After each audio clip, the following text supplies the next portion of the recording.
Hi friends, welcome to my channel. ఈరోజు మీకోసం ఒక మంచి వెహికల్ తీసుకోవడం జరిగింది. ఈ వెహికల్ వచ్చేసి హుండాయ్ i20 కార్ మాత్రం 2017 మోడల్. గుడ్ కండిషన్లో ఉంది. ఎలాంటి రిపేర్లు అంటూ ఏమీ లేవు. ఇక పెట్రోల్తో నడుస్తుంది. ఫస్ట్ ఓనర్ కార్ అండి. దీనికి ఇన్సూరెన్స్ అయితే వ్యాలిడిటీ ఉంది. ఫైనాన్స్ అంటూ ఏమీ లేదు.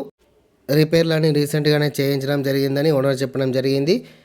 ఈ కార్ మాత్రం గుడ్ కండిషన్లో ఉంది. క్రాచెస్ అంటూ ఏమీ లేవు. Non accidental car.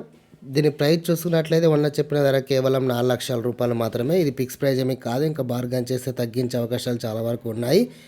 ఈ కార్ మోడల్ చూసుకున్నట్లయితే 2017 మోడల్, డిసెంబర్ ఎండింగ్ మోడల్ ఇది. ఇక దీనికి ఫైనల్స్ అంటూ ఏమీ లేదు. ఇన్సూరెన్స్ అయితే రెన్యువల్ చేయించడం జరిగింది. ఏసీ వర్కింగ్లో ఉంది. మ్యూజిక్ సిస్టమ్ కూడా చాలా బాగా ఉంది. ఇక రిపేర్స్ అంటూ చిన్న చిన్న రిపేర్సే, పెద్ద పెద్ద రిపేర్స్ అంటూ ఏమీ లేవు. పవర్ స్టీరింగ్, పవర్ విండోస్తో నడుస్తుంది. ఈ కార్ మీకు నచ్చినట్లయితే డిస్క్రిప్షన్లో వెబ్సైట్ ఇవ్వడం జరుగుతుంది, సంప్రదించగలరు. లొకేషన్ అయితే హైదరాబాద్. మరిన్ని సెకండ్ హ్యాండ్ వెహికల్స్ కోసం సబ్స్క్రైబ్ టు మై ఛానల్.